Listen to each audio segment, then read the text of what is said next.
Hello বন্ধুরা, দুদিন আগে ভিডিওতে বলেছিলাম সব থেকে লো প্রাইজ গাড়ি আনবো। চলো আপনাদেরকে লো প্রাইজে কিছু গাড়ি দেখাই, সব থেকে কম দামে লো প্রাইজে গাড়ি। সব থেকে লো প্রাইজে গাড়ি হোন্ডা সাইনটা দেখো, সব থেকে লো প্রাইজ সিউড়ি গাড়ি। আরটিও নাম্বার প্লেটটা লাগিয়ে দেবো, 54AG নাম্বার আছে, 54G নাম্বার আছে। গাড়িটা হোন্ডা সাইনটা 13,000 টাকা দাম, সব থেকে লো প্রাইজ। যেগুলো আপনাদেরকে বলেছিলাম দেখাবো, বাইরে থেকে এসে বাইরে আমাদের কম দামে গাড়িগুলো দাঁড় করানো আছে সব দিকে। অ্যাপাচি 17 BS4 গাড়ি, কিন্তু গাড়িটার সামনের ভাউচারটা চেঞ্জ করে নিতে হবে। হেডলাইট ঠিক আছে, এই গাড়িটা আপনাদের চলে আসবে 24,000-এর মধ্যে। শুধু হেডলাইটের ভাউচারটা চেঞ্জ করে, সব থেকে লো প্রাইজ 24,000-এর মধ্যে। আর একটা গাড়ি দেখাচ্ছি সব থেকে লো প্রাইজ, একদম লো প্রাইজ গাড়ি।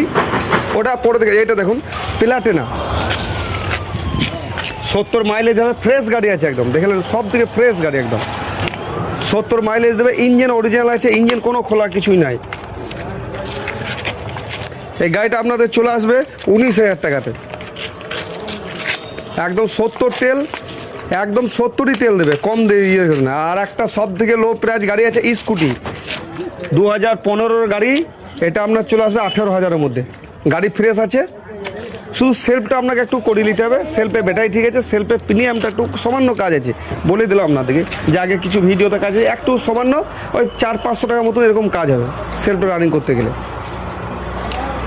আর একটা হোন্ডা ড্রিম, এই গাড়িটা আপনার চলে আসবে 26,000-এর মধ্যে। আর একটা গ্ল্যামার আছে, BS4-এর গ্ল্যামার আছে হিরোর, ফ্রেশ গাড়ি আছে। গাড়িটা আপনার ফ্রেশ আছে, এই গাড়িটা আপনার চলে আসবে 35,000-এর মধ্যে। চলুন আর একটা গাড়ি আছে দেখেছি, আর একটা চলে আসবে সব থেকে লো প্রাইজ XCD গাড়ি, 10,000-এর মধ্যে চলে আসবে, 10,000-এর মধ্যে। টুকটাক কিছু কাজ থাকলে আমি করিয়ে দেবো, হালকা ধরনের টুকটাক যা থাকবে। এমনি গাড়ি ঠিক আছে, গাড়ি খারাপ নেই। আর তেল একটা চলে আসুন সুপার BS4 এখন খুব সব থেকে ডিমান্ডের গাড়ি, i3s BS4 আছে, 2017-এর গাড়ি আছে। গাড়ি চলেছে 15,000, গাড়িটা ভরা থাকতো বলে, তাহলে গাড়ি একদম ফ্রেশ গাড়ি আছে। এই গাড়িটা আপনার চলে আসবে 41,000-এর মধ্যে। আর একবার আমাদের ভিডিওটা ঘুরো। কেউ যদি ফোন করবেন সকাল 8টা থেকে সন্ধ্যে 7টা পর্যন্ত, এরপর আর কেউ ফোন করে ডিস্টার্ব করবেন না, কেন বাড়িতে রেস্ট নিই তো, সারাদিন পরিশ্রম থাকে।